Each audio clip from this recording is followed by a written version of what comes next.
உரிய அளவுல இருக்கிற வினை முடிஞ்சிருச்சு. அதைத்தான் சொல்லுகின்ற பொழுது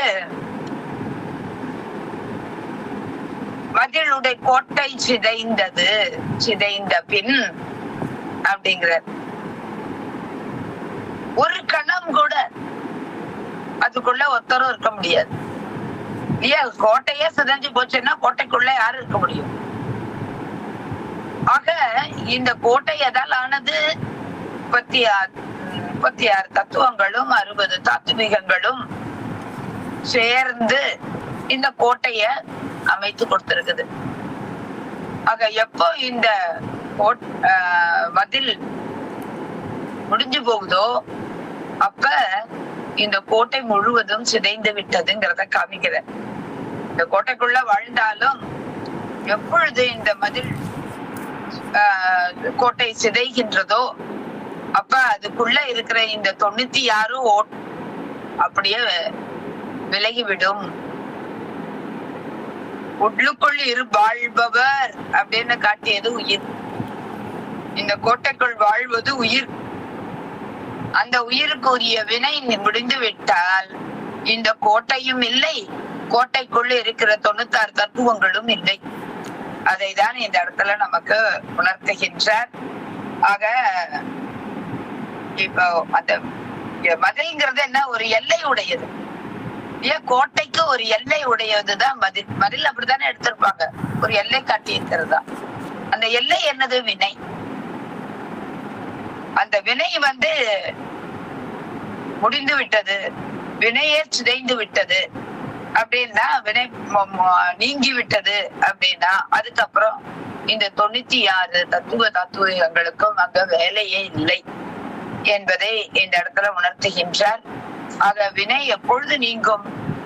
இந்த பிராரத்தம்ங்கிறது இந்த பிறவியில இந்த உடம்பு நீங்குற அளவுக்கு நமக்கு கொடுக்கப்பட்டது, அது முடிஞ்சதுன்னா அப்படின்னு இருக்கிறோம். இல்ல முழு வினையும் நீங்கினால் அப்படிங்கிறதும் பின்னால நம்ம இந்த உயிர் பக்குவப்படுகின்ற பொழுது வினை நீக்கம் அப்படிங்கிறதும், அந்த வினை நீக்கத்தின் போது உயிருக்கு முக்தி கிடைக்கின்றது என்பது எல்லாம் 36 அகற்றுவிட, மாயை எல்லாம் அகற்றுவிட அங்க இந்த உயிரானது எம்பெருமானுடைய திருவடியிலே பேரானந்தத்தை அனுபவித்து நிற்கும் என்கின்ற அந்த கருத்தையும் உணர்த்தி நிற்கிறது இந்த பாடல். ஆக ரெண்டு, இப்ப இந்த பிறவி முடிஞ்சதை பத்தி சொல்றது ஒரு பக்கம், எல்லா வினையும் நீங்கி எம்பெருமானுடைய திருவடியிலே பேரானந்தத்தை அனுபவிக்கின்ற கருத்தை குறிப்பாக உணர்த்துவது இன்னொரு பக்கம். ஆக இதுதான் இந்த பாடலை பொறுத்த வரைக்கும் நாம் சிதைந்த கோட்டையை பற்றி சிந்திக்க வேண்டும். அப்பா சிற்ப மதில் உடை கோயிலுள் வாழ்பவன் சில எடிஷன்ல கொடுத்திருக்காங்க. கோயிலுள் எடுத்துக்கணுமா கோட்டைன்னு எடுத்துக்கணுமா? கோயில்னு நம்ம அவ்வளவு சொல்லலாம். கோயில் உள்ளம் பெரும் கோயில் உன்னுடம்பு ஆலயம்னு சொல்றோம் இல்லையா? உடம்பு அப்படிங்கறத ஆலயம்னு இவரை திருமூலரை காட்டியிருக்கார். அப்படி இருக்கிறதுல அது கோயில்னு கொள்ளலாம். ஆனா பொதுவாக மதிலோடு இருக்கின்ற கோட்டை அப்படிங்கிறது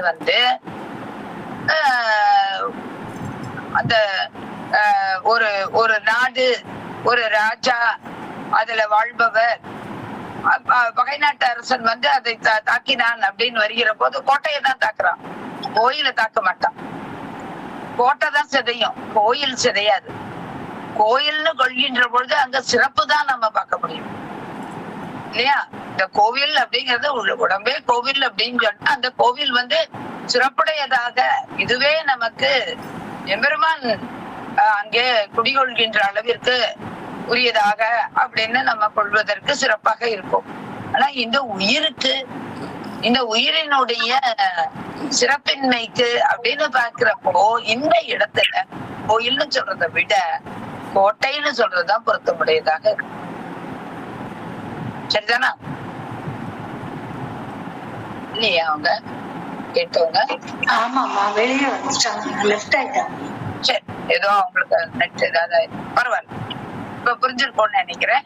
சரி, இப்ப அடுத்த பாடலுக்கு போலாமா? பாடல் 154. மதுவூர் குழலியும் மாடும் மனையும் இதுவூர் ஒளிய இதமை தேற்றி பொதுவூர் புறன் சுடு காடாது நோக்கி மதுவுற வாங்கியே வைத்த கன்றார்களே. ஒளிப்புரை.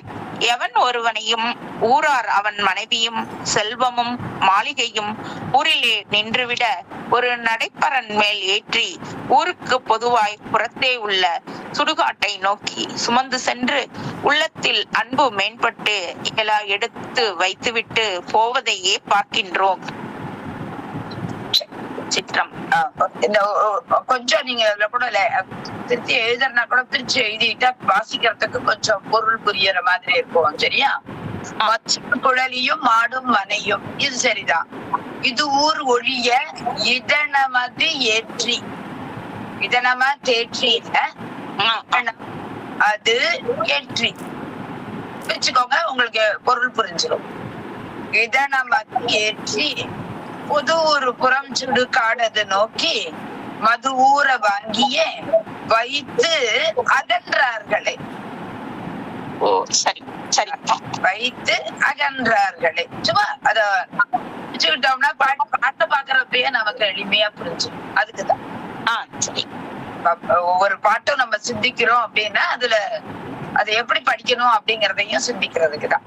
சரி. மது ஊர் குழலி, இது ஒண்ணும் பெரிய இதுல பூக்கள்ல நல்ல பூ சூடி இருக்கிற போது அந்த அதுல அந்த தேனோடு கூடியதான பூக்கள், அது பூவோடு இருக்கிற குழல் கூந்தலை உடைய மனைவி. மாடும் மனையும், மாடுனா செல்வம், மனைனா வீடு, இதெல்லாம் அங்கேயே இருக்குது. இது ஊர் ஒழிய ஏன் இவையெல்லாம் அந்த இடத்திலேயே நின்றுவிட. இதனம் அப்படின்னு சொன்னா பரன். நம்ம வீட்டுல எல்லாம் பரன் இருக்கும் இல்லையா, மேல ஒரு கொஞ்சம் உயரத்துல இருக்கிற ஒரு இடம் அப்படிங்கறதா. வள்ளி திணைப்பணம் காக்குறத பத்தி சொல்லிக்கிற போது அருணகிரிநாதர் திருப்புகழ் எல்லாம் நிறைய இடங்கள்ல இந்த இதனம் அப்படிங்கறத சொல்லுவார். இதனம் அப்ப அந்த பரன் அப்படிங்கிறது அந்த திணைப்பணம் காக்குற போது கிளிய ஊச்சுறதுக்கு இதனத்துல ஏறி நின்று கிளிய ஊச்சுவாங்க அப்படிங்கறதெல்லாம் வரும் வள்ளி.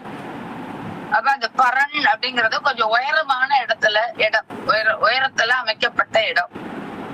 இப்ப இங்கேயும் உயரத்துலதான் தூக்கிட்டு போவாங்க. இப்படி கீழே தூக்கிட்டு போக மாட்டாங்க, தலைக்கு மேலதான் அப்படியே எல்லாரும் தோல் மேல தூக்கிட்டு போவாங்க. அது எப்படி இருக்குதா அப்படி நகருகின்றது அந்த பரன். அதை நடைப்பரன் அப்படிங்கிறார். நடைப்பரன் ஏறல் இந்த இடத்துல உள்ள ஒரு குறிப்பு மொழி. நடைப்பரன் இதனம் அப்படிங்கிறது பரன், இங்க நடைப்பரன் நடந்து போற பரன். அதுல ஏத்தி பொது ஊரினுடைய பொது இடத்துல இருக்கின்ற ஒரு புறத்திலே இருக்கின்ற பொது இடம் சுடுகாடு, அதை நோக்கி போகிறாங்க. அப்படியே அந்த கடைசியில உள்ள மது அப்படிங்கிறது அன்பு உள்ள முதல்ல உள்ள மது ஊருங்கிறது தேன். அது பூல இருக்கிற தேன், அதோட இருக்கிற கூந்தலை உடையவள் அப்படிங்கிற பொருளாக ஆகும் பெயராக ஆகிவிடும். இங்க இது அன்பு, அப்படியே அன்போடுதான், அன்பு ரொம்ப அன்போடுதான் இருக்காங்க. ஆனா ஒண்ணும் பண்ண முடியல. மது ஊற வாங்கியே வைத்து அகன்றார்களே. ரொம்ப அன்போடு மேம்படுகிறது, ஆனாலும் அப்படியே இறக்கி வைக்கிறாங்க. அததான் வைத்து வாங்கி இல்லையா, வாங்கி வைக்கிறாங்க. வைத்து விட்டு அதுக்கப்புறம் ஒண்ணும் செய்ய முடியல அவங்களால. அவங்க இந்த உடம்புக்கு இந்த உயிருக்கு ஏதாவது பண்ண முடியுதா? யாராவது ஒண்ணும் செய்ய முடியல. இவ்வளவு அன்புடையவர்கள் தான். என்னால இவங்க இல்லாம இப்ப அடுத்து இருக்கவே முடியாதுன்னு அவ்வளவு பிரியமுடையவர்கள் ஆயினும் ஒண்ணும் செய்ய முடியாது இல்லையா. அவ்வளவு ஒரு நட்புடையவர்களானாலும் அங்கே அந்த நட்பினால் அந்த உடம்பிலே மீண்டும் உயிரை வைத்து விட முடியுமானா முடியாது. வைத்து விட்டு அகன்றுதான் போகணும். அதைதான் அன்பூர வாங்கியே வைத்து அகன்றார்களே என்று காட்டுகின்றார். ஆக இப்ப போன பாடல் அதுக்கு முந்தின பாடலோட தொடர்ச்சியா வைத்து பார்த்தோமானால் நாட்டுக்கு நாயகனாக ஊருக்கு தலைவனாக இருந்தாலும் இந்த நடைப்பறன் மீது ஏறி செல்வதுதான் முறை அப்படின்னு காட்டுவதோடு எவ்வளவு அன்புடையவர்களானாலும் வைத்து அகன்று விடுவதுதான் என்பதை இந்த இடத்துல இந்த பாடல்ல சொல்றார். புதிதாக ஒரு செய்தியும் இல்லை இல்லையா?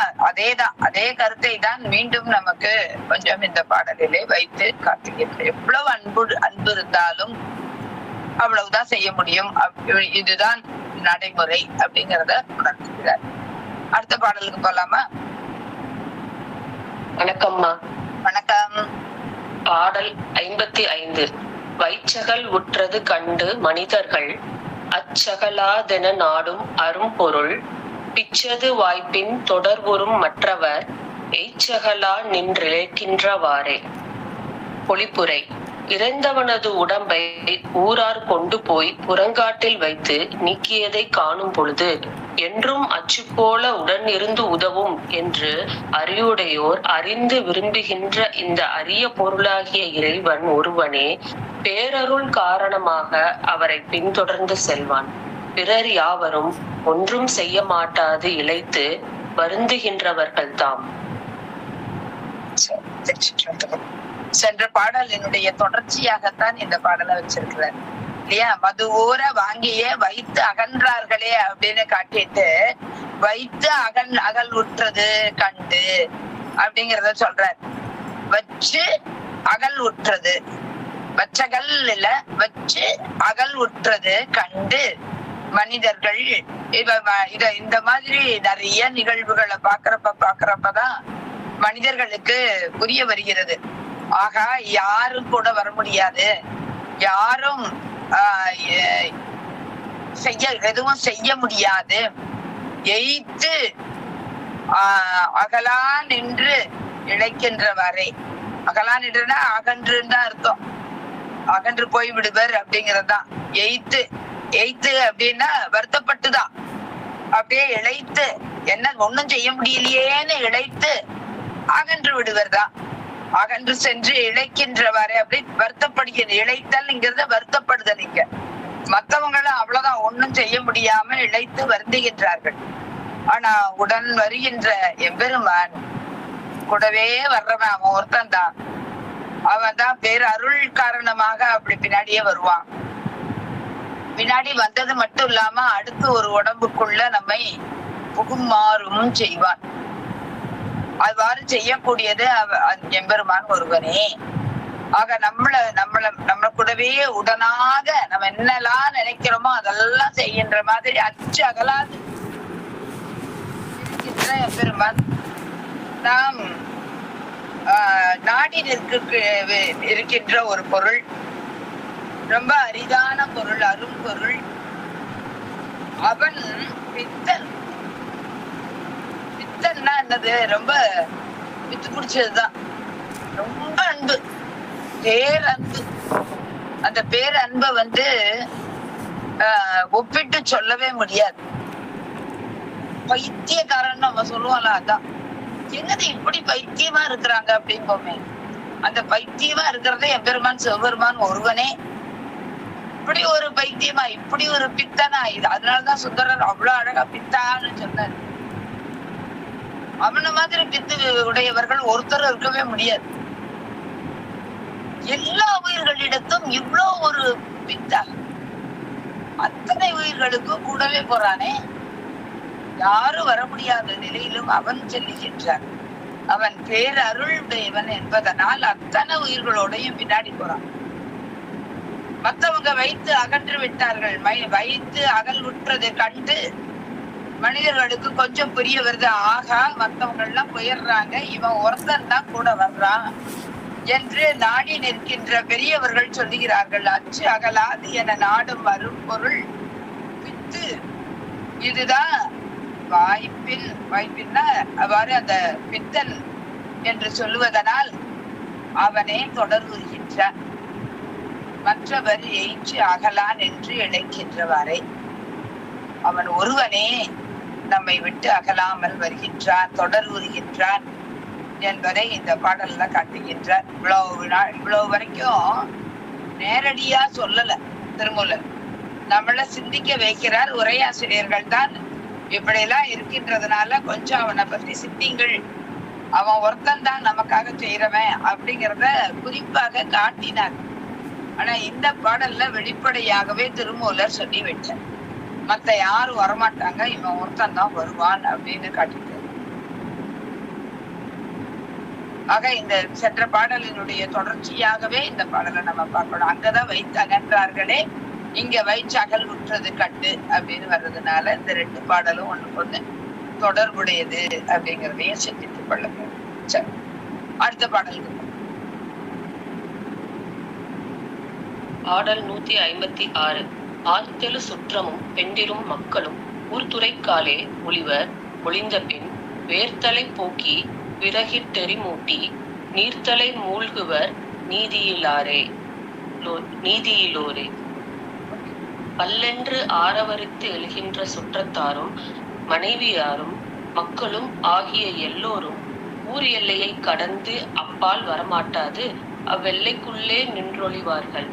அதன்பின் பிறர் மரங்களை வேரும் முனையும் போக தரித்து கொணர்ந்த விறகின் மேல் வைத்து நெருப்பை நன்றாக மூட்டி எரிய பார்த்துவிட்டு நீரிலே சென்று தலை முழுகுவார்கள். அதே கருத்துதான். அதுல சுற்றம பெண்டிர மக்களும் ஊர்துறை வரைக்கும் தான். ஊர்துறை காலே அப்படின்னா ஊர்துறை அளவுன்னு அர்த்தம். இந்த இடத்துல காலேனா அளவு, அந்த அளவு தான் அது. அந்த ஒரு எல்லை, அதுக்கு மேல வரமாட்டாங்க. அந்த அளவுல அவர்கள் ஒளிவர் திரும்பி வந்துருவாங்க. அவங்க போனதுக்கு அப்புறம் பிறர் வேரும் தலையும் நீக்கிய பகுதி விறகு.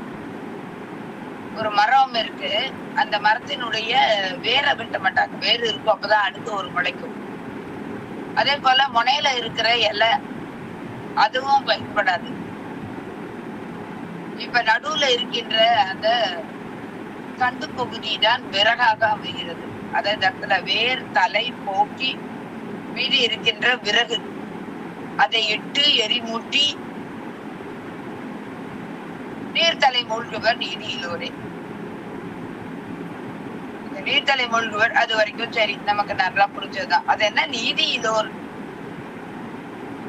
அந்த நீதியிலோர் அப்படின்னா அந்த நீதி கிடையாது. எதுக்கு நீதி கிடையாது அப்படின்னு சொன்னா, பொதுவாக நம்மோடு இருக்கின்ற யாரையும் விட்டுறக்கூடாது. நமக்கு ஒருவர் விட்டு கொடுக்க கூடாது. அப்படி விடாம இருப்பதுங்கிறதா நீதி. ஆனா இங்க நிதியோட இருந்தாங்களா? இல்ல, விட்டுட்டாங்க அவனை. அதனால இந்த நீதி இல்லாதவர்கள் வேற வழி இல்லை அப்படிங்கறதுமே ஒரு வகையில் நீதி.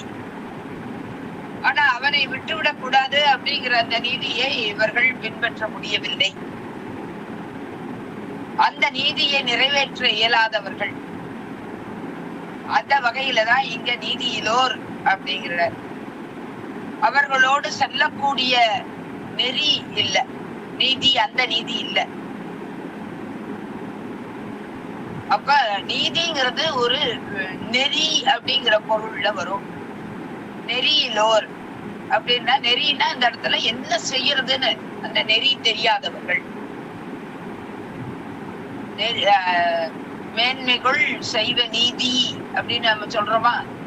அப்படின்னா சைவ நெறி, மேன்மைகள் சைவ நெறி, அததான் சைவ நீதி அப்படின்னு சொல்றோம். அப்ப அந்த நீதியிலோர் இங்கே நீர்த்தலை மூழ்கி விட்டு அகல்வர் என்பதை இந்த இடத்துல காட்டுகின்றார். வேற ஒண்ணும் பெரிய புதிதாக செய்தி இல்லை. அடுத்த பாடலுக்கு சொல்லலாம். நீங்க பொருள் தெரியல, பொருள் எப்படி சொல்றது? பொருள் வரலையே, பரவாயில்ல. குரு வணக்கம். எனக்கு பொருள் தெரியல, எப்படி நடத்துறது? பணத்திடை முற்றதோர் மாநில முற்றம் குளத்தின் மண்கொண்டு குடவன் வளைந்தான். குடம் உடைந்தால் அவை ஓடென்று வைப்பர். குடவுடைத்தால் இறை போதும் வையாரே. இறை போதும் வையாரே. பொருள் எப்படி எடுக்க தெரியல. சரி, பரவாயில்ல. வேற யாராவது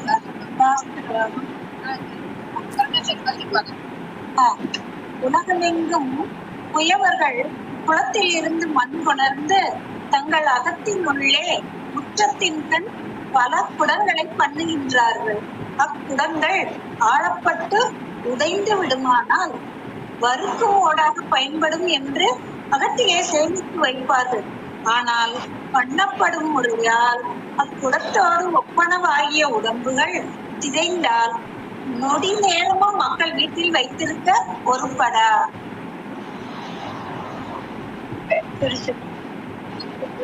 உங்களோட கொஞ்ச நேரம் செல்லு.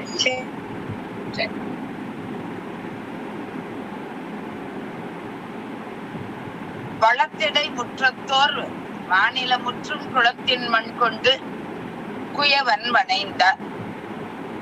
இந்த குயவன் எம்பெருமான் சிவபெருமான் தான் குயவன். அவன் தான் நமக்கு உடம்ப கொடுக்கறான். அப்படி கொடுக்கின்ற பொழுது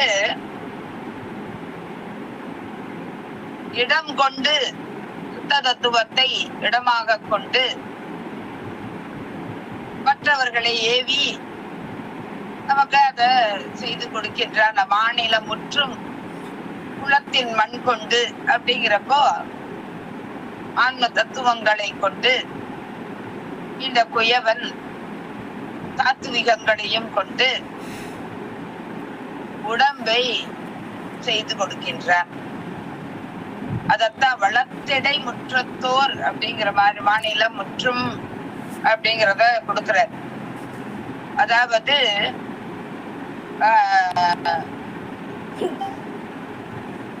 உடம்ப எம்பெருமான் எல்லா உயிர்களுக்கும் அந்தந்த உயிர்களினுடைய வினைக்கு ஏற்ப அந்தந்த உயிர்களுக்கு ஒரு தொடர்பை வைத்து காட்டுகின்றார். எங்க போய் இந்த உயிர் பிறக்கணும் அப்படிங்கறதெல்லாம் அங்கே முடிவு செய்யப்படுகிறது.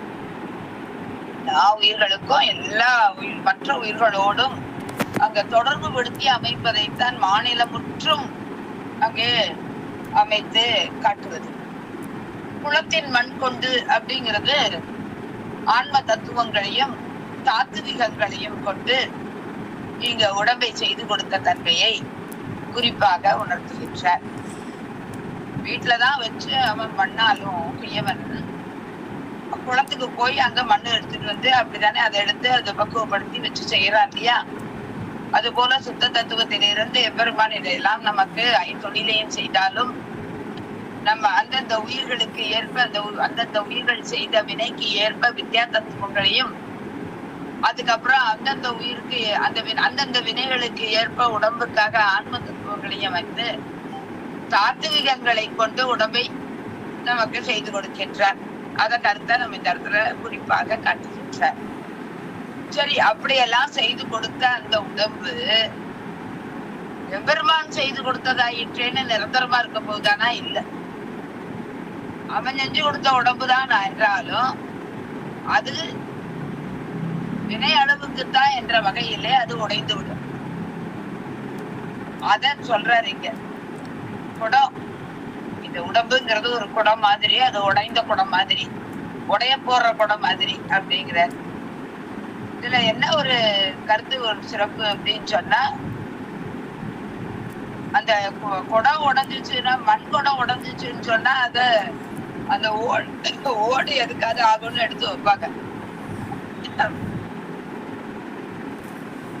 ஒரு பாடல்ல கூட சொல்லுவோம் இல்லையா, மண்கலம் கவிழ்ந்த போது வைத்து வைத்து அடுக்குவர், வெண்கலம் கவிழ்ந்த போது வேணும் என்று பேடுவர், நம் தலம் கவிழ்ந்த போது நாரும் என்று போடுவர் தான் சொல்லுவார். ஆனா நம்ம உடம்பு மண் குடத்தை விட நம்ம உடம்பு ரொம்ப சிறப்பான உடம்பு தானே, சிறப்புடையது தானே.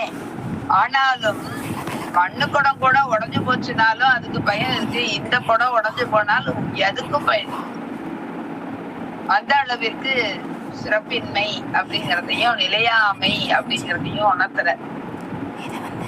இந்த உடல் உடைந்து போனால் ஒரு இறை போதுன்னா ஒரு நொடி கூட கிடையாது, அரை கால் நொடி, சின்னதான ஒரு 100 ஒரு பங்கான நொடி, அதுதான் இறைங்கிறது. அவ்வளவு நேரம் கூட வச்சிருக்க மாட்டாங்க. எப்படா இத தூக்கி போடணும் அப்படிங்கறதுதான் வரும். ஏன்னா அது நாரும் என்று ஓடுவர் தான் சொல்றோம் இல்லையா, அத இந்த இடத்துல நமக்கு உணர்த்துகின்றார். ஆக சிறப்போடு உயிர் இருக்கின்ற பொழுதே அவ்வளவு சிறப்பான இந்த உடம்பை பயன்படுத்திக் கொள்ள வேண்டும். உயிரோடு தொடர்பில்லை என்றால் இந்த உடம்பினால் இழிவுதானே தவிர சிறப்பு இல்லை. எவ்வளவு இழிவு, மண்குடம் உடைஞ்சு போன மண்குடத்தை விட இழிவானது அப்படிங்கறத இந்த இடத்துல நமக்கு கொஞ்சம் உணர்த்துகின்றார். அதனால நம்ம ஆனா உயிர் இருந்தா எவ்வளவு சிறப்புடையதாக இருக்கு. ஆக அப்படி இருக்கின்ற போது அதனை நாம் அதனுடைய சிறப்பை உணர்ந்து பயன்படுத்தி கொள்ளணுங்கிறதா குறிப்பு. சரி, அடுத்த பாடம் சொல்லலாமா? சொல்றேம்மா. 5 தலைப்பறி 6 சடை உள, சந்தவை 30 சாரும் 18, பந்தரும் 9 பந்தி 15, வெந்து கிடந்தது மேலறி ஓமே. தலைக்கூடைத்தோட உலகங்களை தாங்கி நடத்தும் சிவ தத்துவங்கள் 5. அக்கூடையில் உள்ள பொருள் போல வித்யா தத்துவம் 7, பிரகிருதி 1, ஞானேந்திரியம் 5, தன்மேந்திரியம் 5 ஆகிய 18 ஒரு வீட்டினுள் அமைந்த பல கட்டுகள் போல உடலில் 6 ஆதாரங்கள். அக்கட்டுகளில் அமைந்த அகன்ற முற்றம் போல வாயுக்கள் 10, நாடிகள் 10, காமம் குரோதம் முதலிய குற்றங்கள் 6, 4 வகை வாக்கும் ஆகிய 30. அம்முற்றத்தை மூடிய பந்தல் போல யோனி பேதத்தால் 9 ஆகிய மக்கள் உடம்பு. அப்பந்தலில் அமர்ந்து உண்ணும் பந்தி போல சத்தாதி 5, கசனாதி 5, குணம் 3, இன்ப துன்பம் ஆகிய பயன் 2 ஆகிய 15 உளவாகி இயங்கின. ஆயினும் உடம்பு வெந்து கிடப்பதையே பார்க்கின்றோம், மற்றவை என்னாயின என்பதை அறியோம். இதெல்லாம் இந்த பாடல் முழுவதுமே குறிப்பு மொழியா தான் கொடுத்திருக்கிறார். இல்லையா? தலைப்பறினா என்னன்னு தெரியாது, கடைனா என்ன, 6 சடை உள்ள அப்படின்னு சில புத்தகங்கள்ல இருக்கு போல, 6 கடை உள்ள அப்படின்னு நம்ம அதை மாத்தி எழுதி வச்சிருந்தோம். சந்தவை 30, சார்பு 18, பந்தல் 9, பந்தி 15 இப்படி எல்லாம் குறிப்பா தான் வைத்து காட்டி இருக்கின்றார். அவையெல்லாம் தத்துவங்களை வைத்து, தாத்துவிகங்களை வைத்து சொல்லப்பட்டவை. 5 சிவ தத்துவங்கள், அதுதான் தலைமையானது. அதனால தலைப்பறிங்கிறார். 6 ஆதாரங்கள் நமக்கு உடம்புல. அந்த 6 ஆதாரங்கள் இது ஒரு ஒவ்வொன்றும் அங்க அளவு, இந்த அளவு, அடுத்த அளவு, அடுத்த அளவு, அடுத்த அளவுன்னு போறதுனால்தான் அவற்றை பற்றி சொல்லுகிற பொழுது ஒரு கடை, ஒரு இதுவரைக்கும் ஒரு பகுதி, அடுத்த பகுதின்னு காட்டுவதனால் இது இது இது இந்த பகுதிக்கு கடைசி, அடுத்ததுக்கு கடைசின்னு சொல்ற வகையில தான் 6 கடை காட்டுகின்றார். அடுத்தது 30 சந்து, சார்பு 18, 9 வகை உடம்பு, பந்தல் அப்படின்னு சொல்றப்ப அது 9 வகை உடம்பு. அடுத்தது உணவாக இருப்பது ஒரு 15 அப்படிங்கிறார். இத நம்ம கொஞ்சம் சிந்தித்துதான் அறிந்து கொள்ள வேண்டும். 6 ஆதாரம் புரியுது. இந்த 30 சந்துகள் அவற்றை தான் பற்றி சொல்லுகிற பொழுது 10 வாயுக்கள் இல்லையா, 10 நாடிகள், அதோட நம்மகிட்ட இருக்கின்ற குற்றங்கள், வாக்கு, இப்படி பல எல்லாம் கலந்து இருப்பதை தான். இப்ப வாயுனாலும் எல்லாமே இருக்கும்.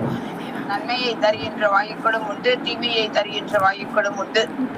நாடின்னு பார்க்கின்ற பொழுது அங்க அந்த நம்மிடத்தில் இருக்கின்ற சிறப்பை எடுத்து காட்டுகின்ற நாடிகளும் உண்டு, உடம்பினுடைய சிறப்பின்மையை காட்டுகின்ற நாடிகளும் உண்டு. அதே போலதான் குற்றத்தை இங்க சொல்லுகின்ற தன்மையும் உண்டு, சிறப்பை சொல்லுகின்ற தன்மையும் உண்டு. இது எல்லாமே உண்டு. எல்லாருக்கும் எல்லாமே இருக்கும். ஒரு சிலருக்கு சிறப்பு மட்டும்தான் இருக்கும், ஒரு சிலருக்கு சிறப்பின்மை மட்டும்தான் இருக்கும். அப்படிலாம் கிடையாது. எல்லா உடம்புலயும் ரெண்டும் இருக்கும். அந்த வகையிலே நமக்கு சார்பு அப்படின்னு பார்த்தா இதுதான், இந்த உடம்பு தான். இந்த 30 கொண்டு இருக்கின்ற இந்த உடம்பு. சந்து இருக்குது, அதுக்குள்ள ஒரு 30 சந்து, அதையும் சொல்லுகிறார். அவையெல்லாம் நமக்கு அனுபவத்திற்கு வழிகாட்டுகின்ற அனுபவத்திற்கு இட்டு செல்லுகின்றவை. இந்த சந்துக்குள்ள போய் தான் நம்ம அனுபவத்தை பெற வேண்டும். அதுக்கு அமைந்திருக்கின்ற சந்துகள் 30. அதெல்லாம் என்னென்னங்கிறதையும் நமக்கு இந்த பொழிப்பறையில பார்த்துட்டோம். இப்ப அடுத்தது உணவு. பந்தி இல்லையா? பந்தி போட்டாச்சா அப்படின்னு நம்ம பந்தி ஆரம்பிச்சிருச்சா அப்படின்னா என்ன? சாப்பாடுன்னா என்னது? நாம் அனுபவிப்பது. இந்த உடம்பு கொண்டு நாம் அனுபவிப்பவை. நம்ம எவற்றையெல்லாம் அனுபவிக்கிறோம் அப்படின்னா 5 புலன்களை அனுபவிக்கிறோம். ஓசை, ஊறு, ஒளி, சுவை, நாற்றம் இவற்றை அவை நம்மை அடைகின்ற பொழுது அவற்றை உண்கின்றோம் அப்படிங்கறதா. பந்தினா உணவு தானே. அப்ப அவற்றை உண்கின்றோம். 5 புலன்கள். சத்தாதி 5ன்னு சொன்னது அதுதான். அடுத்து வசனாதி 5ங்கிறதும் கண்மேந்திரியத்தால் நாம் அனுபவிப்பவை, நாம் செய்பவை. இது செய்பவை. அதையும் நமக்கு சொல்ற. அடுத்து 3 குணம் இருக்கு. அதையும் அந்த 3 குணத்தையும் வெளிப்படுத்தி அனுபவிக்கிறோம். ஒரு சிலது உள்ள போட்டு அனுபவிப்போம், ஒரு சிலது வெளியில விட்டு அனுபவிப்போம். அடுத்து இன்பம், துன்பம். இது ரெண்டும் நம்மளுடைய அனுபவம் தானே. இவற்றையெல்லாம் நாம் உண்ணுகின்ற உணவாக காட்டுகின்ற அப்படி அமைந்திருக்கின்ற 15. சரி, இதெல்லாம் இந்த உடம்பு கொண்டு நாம் இந்த உலகிலே வாழுகின்ற முறை புரியுது. ஆனா இந்த உடம்பு போச்சுன்னா இப்ப சொன்ன இத்தனை எங்க போச்சு? இது நமக்கு ஒண்ணும் சொல்ல தெரியல, நமக்கு தெரியவே இல்லை. எல்லாம் எங்க போச்சு அப்படின்னா எங்க போச்சுன்னு நம்ம கேட்டுட்டு உட்கார்ந்துருப்போமே தவிர அவை எங்கே போயின என்று யாருக்கும் தெரியாது. மேல் அறியோமே. வெந்து கிடந்தது உடம்புதான், வெந்து கிடந்தது. ஆனா மத்ததெல்லாம் எங்க போச்சு அப்படின்னு ஒருத்தருக்கும் புரியல. மேல் அறியோமே என்று அவற்றினுடைய நிலையாமையை, எதுவுமே நிரந்தரமா இருப்பதுங்கிறது கிடையாதுங்கிறத இந்த பாடல் மூலம் நமக்கு உணர்த்திவிட்டார். அடுத்த பாடல் பார்க்கலாமா?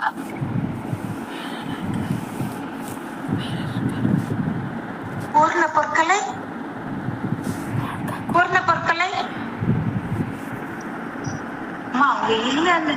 பார்த்தேன். அம்மா இந்த ஆபீஸ்ல இருக்கேம்மா. சரிம்மா. அவங்களுக்கு நீங்க ஒண்ணு இருக்காங்க, வேற யாராவது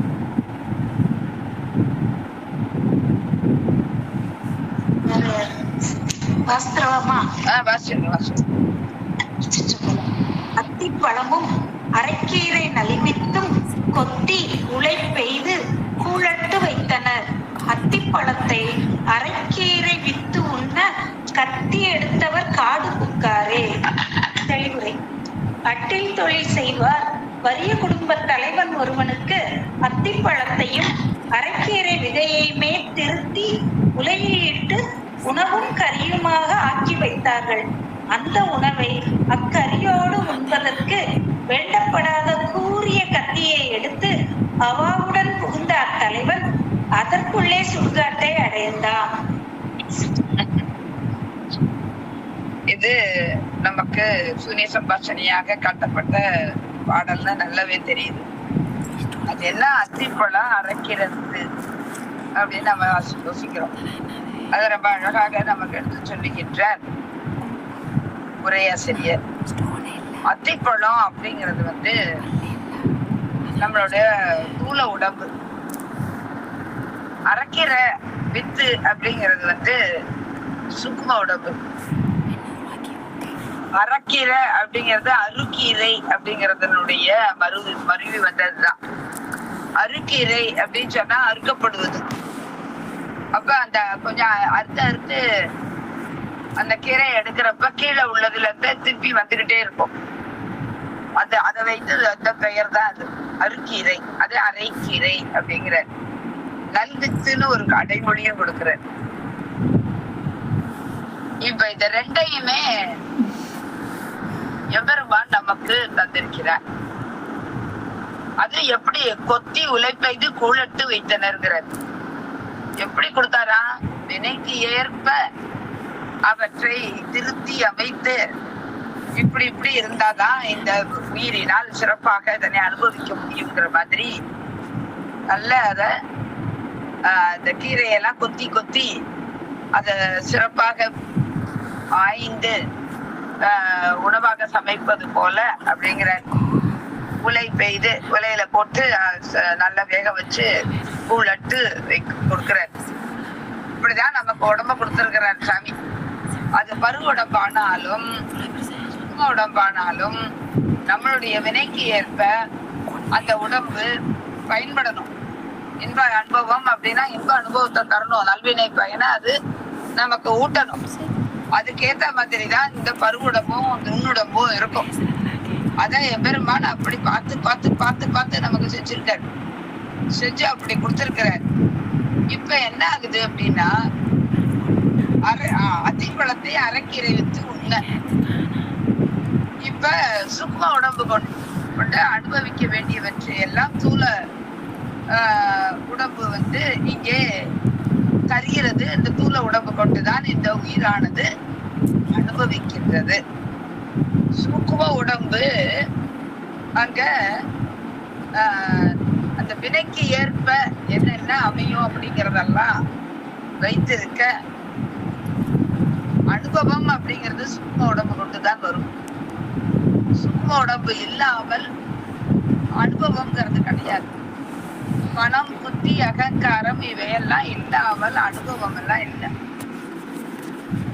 இதுதான் ஆக தூள உடம்பு மூலமாக வருவதை சூக்ம உடம்பு கொண்டு இந்த உயிரானது அனுபவிக்கிறது. அப்ப இந்த தூள உடம்பு மூலமாக பெறப்படுவதுங்கிறத அத்திப்பழத்தை வேக வச்சு கொடுத்தது மாதிரியும் கொடுக்க சொல்ற.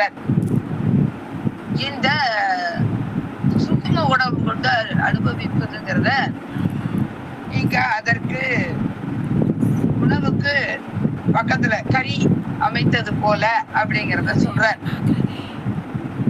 சூக்ம உடம்பு கொண்டதுங்கிறத அத உணவும் கரியுமாக வைத்து கூழட்டு வைத்தார். இப்ப என்னாகின்றது அப்படின்னா அரைக்கீரை வித்து வந்து அத்திப்பழத்தை உண்பதற்கு முழுமையுமாக அங்க துணை நின்று விட்டது. துணை நிற்கின்றது. துணை நிற்பது அரைக்கீரை தான். அத சொல்லுகிற போது இத சாப்பிடுவதற்கு கத்தி வேணுமானா வேண்டாம். பெருசா கத்தி வச்சு வெட்ட போறாங்களா? இல்ல. அது ஏற்கனவே அறுபட்ட கீரை. அத்திப்பழமும் இங்க கூழட்டு வச்சாச்சு, வெந்துதான் இருக்குது. இத பெருசா வெட்டி எல்லாம் சாப்பிடணுங்கிற அவசியம் இல்லை. ஆக இந்த உலக அனுபவத்தை பெறுவதற்கு இதெல்லாம் பெருசா ஒன்னும் பயன்படுத்துவது அப்படிங்கிறது வந்து சாதாரணமாக பயன்படுத்தி விடலாம். இதுக்கு பெருசா கத்தி எல்லாம் வேணும்னு அவசியம் இல்லை அப்படிங்கிறத சொல்லிவிட்டு, ஆனால் கத்தி கொண்டு இதனை அறுத்தால் என்ன கிடைக்கும் அப்படிங்கறதையும் சொல்ற. ஆக இங்க கத்தி எடுத்தல் அப்படிங்கறதனுடைய பொருள் என்னது அப்படின்னா இறை வழிபாடு செய்தல். இறை வழிபாடு செய்கின்ற தன்மையை இந்த இடத்துல சொல்ற. முக்தி முதலுக்கே மோகக்குடி படர்ந்தது அத்தி கொழுத்ததென்று திப்பெற அப்பழம் உண்ணாதே திப்பெற. இந்த கத்தி கொண்டு வெட்டி அவற்றை அப்புறப்படுத்துதல் அப்படிங்கிற ஒரு கருத்து. கத்தியினால் மோகக்கொடி அறுக்க முக்தி பழம் பழுக்கும் ஏக கொடி எழுங்கான் என்று திருக்கழிற்றுப்படியார்ல ஒரு கருத்து வரும். ஆக கத்தியினால் அப்படின்னு சொன்னா வழிபாட்டினால் இந்த மோகக்கொடி கூடவே சேர்ந்து வந்திருக்கின்ற ஒரு சிலவற்றை எல்லாம் அறுத்து அகற்றிவிட அப்பொழுதுதான் இந்த முக்தி பழம் அப்படிங்கிறது அங்கே கிடைக்கும் என்ற ஒரு கருத்தை சொல்றாங்க. அதனால சாதாரணமாக இந்த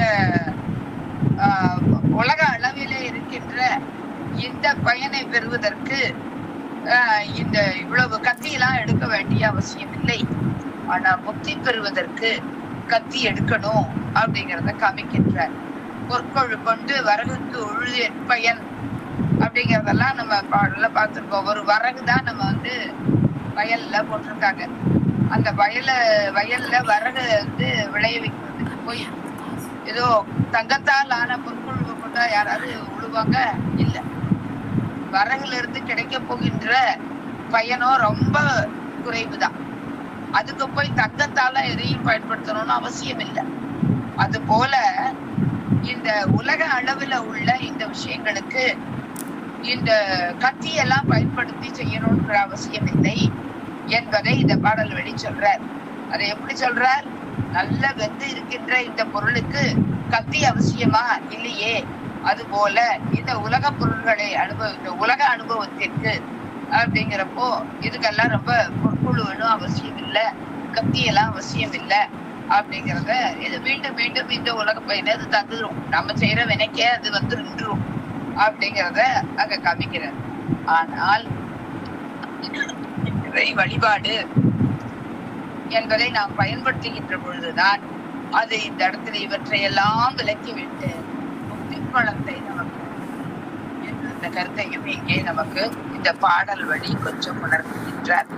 அது கத்தி எடுத்தவர் காடு புக்காரே அப்படிங்கிறது என்னன்னா, இந்த இடத்துல கத்தியை எடுத்து அவாவிட உண்ண புகுந்த தலைவன் சுடுகாட்டை அடைந்தான் அப்படின்னு ஒரேல கொடுக்கிறாருன்னா, இந்த உடம்பு கொண்டே இந்த உடம்பை பயன்படுத்தி கத்தி எடுத்தல் அப்படிங்கிற வழிபாட்டை செய்கின்றவர்களுக்கு இந்த சுடுகாடு அப்படிங்கிறது சுடுகாட்டை விரைவாக அடைவதற்கு முன்பே, காடு புக்குவதற்கு முன்பே அவர்களுக்கு எம்பெருமானுடைய அருளானது கிடைத்துவிடும் அப்படிங்கிறதையும் வைத்து அதுக்கப்புறம் அவர்கள் காடு போனாலும் சரி, எங்கு சென்றாலும் சரி, எம்பெருமானுடைய திருவருளோடு ஒன்றுவர் அப்படிங்கிற அந்த கருத்தை கொஞ்சம் குறிப்பிலே வைத்து காட்டி இருக்கின்றார்.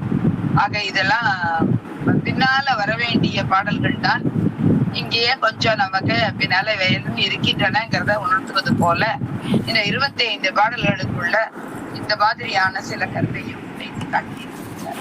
அடுத்த பாடல் போலாமா? 160வது திருமந்திரம். மேலும் முகடில்லை, கீழும் வடிம்பில்லை, காலும் 2 முகட்டு அளக்கொன்று உண்டு. ஓலையான் மேய்ந்தவர் ஊடு அறியாமை, வேலையான் மேய்ந்ததோர் வெள்ளி தளியு. தெளிவுரை. ஓலையால் வேய்ந்த வீட்டை உடையவர் தாமே செய்யாமல் கூலியாளை கொண்டு செய்வித்தமையால் அவனால் செப்பமின்றி வேயப்பட்ட ஒத்தற்குடில் போலும் உடம்பிற்கு மேலேயும் கவிப்பில்லை, கீழேயும் அடிநிலை இல்லை. ஒப்பிற்கு வைக்கப்பட்ட 2 கால்களும் ஒரு நடுவிட்டமுமே உண்டு. இங்க வார்த்தையெல்லாம் சரியா இருக்கு. மேலும் மேலும் முகடு இல்லை, கீழும் வடிம்பு இல்லை, காலும் 2 முகட்டு அலக்கு 1 உண்டு. 2 முகட்டும் அலக்கு 1 உண்டு. ஓலையான் மேய்ந்தவர் ஊடு அறியாமை, வேலையான் மேய்ந்ததோர் வெள்ளித்தளியே அப்படின்னு காமிக்கிறார். இந்த இடத்துல நம்ம புரிந்து கொள்ள வேண்டியது என்னது அப்படின்னு சொன்னா, மேல ஒன்னும் முகடெல்லாம் சரியா இல்லைன்னா அது ஒரே ஓட்டையா இருக்குது, அவ்வளவுதான். இங்க கீழையும் அங்க அடித்தளம் எல்லாம் ஒழுங்கா இல்ல. ரெண்டு என்னவோ ஒரு பேருக்கு 2 விட்டம் இருக்குது, அவ்வளவுதான். அலக்கு ஒன்று இருக்குது. இதெல்லாம் என்னதுன்னா ஒரு முதுகெலும்பு இருக்குது, 2 கால் இருக்குது, ஏதோ அதை நிறுத்துறதுக்குன்னு. ஒன்னும் அவ்வளவு சிறப்பாக இல்லை. சிறப்பாக இருந்திருந்தால் அது ரொம்ப நாளைக்கு நல்ல பயன் தரும். சிறப்பு இல்லைன்னா அது எப்ப விழுமோன்னு இருக்குது. அத ஓலையான் மேய்ந்திருந்தான்னா அது சிறப்பாக இருந்திருக்கும். ஆனா இங்க வேலையான் மேய்ந்ததுனால அது வெளியில வெட்ட வெளியில இருக்கிற மாதிரியான ஒரு தன்மையில தான் இருக்குது. நல்ல ஒரு வீட்டுக்குள்ள நல்ல ஓலை வேய்ந்ததுக்குள்ள இருக்கிற மாதிரி இல்ல. இப்ப இந்த வேலையான்னா என்ன, ஓலையான்னா என்ன அப்படிங்கறத நம்ம கொஞ்சம் புரிஞ்சுக்கணும். ஓலையான்ங்கிறது எம்பெருமான் மேய்ந்திருக்கிறான், நமக்கு வீடு மேய்ந்திருக்கிறான். அவன் கொடுத்தானா எல்லாம் நல்லபடியா தானே கொடுப்பான், நிச்சயமாக, சந்தேகமே இல்லை. எம்பெருமான் எது பண்ணாலும் நமக்கு நல்லதுதான் பண்ணுவான். ஆனா அவன் நேரம் அப்படி பண்ணானா? பண்ணல, ஆளை விட்டு பண்ண வச்சுட்டான். ஏன் ஆளை விட்டு, வேலையாளை விட்டு பண்ண வச்சா? என்ன வேலையாள் அப்படிங்கறது உண்டு இருக்கு இல்லையா? கூலி கொடுத்து வேலை பார்க்கறது அப்படிங்கறதெல்லாம் உண்டு. அந்த வகையில ஒரு வேலையாள். இங்க வேலையாள் யாரு? பிரம்மன் முதலானவர்கள். அவங்கள வச்சுதான் இந்த உடம்ப பண்ணி நமக்கு கொடுத்து விட்டுருக்கான். சரி, அப்ப அந்த பிரம்மனுக்கு வேலையை கொடுக்கணும்னா ஒரு முறைய கொடுப்பான். நீ இப்படி பண்ணணும் அப்படி பண்ணணும்னு முதலாளி சொன்னபடிதான் வேலையாள் பண்ணுவான். தானாலாம் பண்ண மாட்டான், பண்ணவும் கூடாது. வேலையாளு யாரு என்ன சொன்னாங்களோ அதைத்தான் செய்யணும். அப்படி சொல்லுகின்ற தன்மை எதை வைத்து வரும்? ஆக வேலையாள் செய்வது என்பது வினை வழி, வினைக்கு ஏற்ப செய்வது. அதான் வினை வழி செய்யப்படுவது வேலையான் மேய்ந்தது. பிரமன் செய்கிறான் அப்படின்னா வினைப்படிதான் வரும். எம்பெருமான் செய்யறான்னா வினை அங்க இருக்காது. ஆக வினை இல்லாமல் அங்க அமைக்கப்படுவது அப்படிங்கிறது முக்தி. அதுதான் ஓலையான் மேய்ந்த ஊடு. ஓலையான் மேய்ந்த ஊடு அப்படின்னு சொன்னா அது முக்தி பேரு. ஆனா இங்க வேலையான் மேய்ந்த வீடு அப்படின்னு சொன்னா அது சிறப்பில்லாத இந்த உடம்பு. இந்த சிறப்பில்லாத உடம்பு எப்ப வேணாலும் மேல உள்ள முகடு போகலாம், எப்ப வேணாலும் கீழே உள்ள அடித்தளம் பெயர்ந்து கொள்ளலாம், எப்ப வேண்டுமானாலும் இந்த 2 முகட்டும் தாங்கலாம், தாங்காம விடுபடலாம். எப்ப வேணாலும் இந்த ஒரு அலக்கு முதுகெலும்பு அப்படின்னு இருக்கிற ஒரு அலக்கு விட்டு போலாம். இப்படிப்பட்டதா தான் இருக்கும் வேலையாள் பண்ணானா என்ற அந்த ஒரு கருத்தை நமக்கு வைத்து ரொம்ப அழகாக இந்த ஓமையை காட்டி நம்ம இதுல சொல்லி இருக்கிறார்.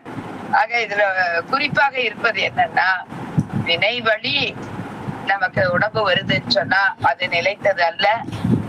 வினை இல்லாமல் அதனை கடந்து நிற்கின்ற பொழுதுதான் எம்பெருமானுடைய வீடு அப்படிங்கிற வகையில முக்தி பேரு நமக்கு அமையும் என்பதை இந்த இடத்துல கொஞ்சம் இந்த பாடல் வழி நமக்கு ரொம்ப அழகாகவே வைத்து கட்டி இருக்கின்றார். நமக்கே தெரிஞ்சதுதானே, ஒரு வேலையை நம்ம பண்றதுக்கும் நம்ம ஆளை வச்சு பண்றதுக்கும் எவ்வளவு வித்தியாசம் இருக்கு இல்லையா? நம்ம பண்ணோம்னா அது ஒண்ணு பார்த்து பண்ணுவோம். அதே யாருக்கிட்டையாவது விட்டோம் அப்படின்னு சொன்னா அவங்க பேருக்கு தான் செய்வாங்க.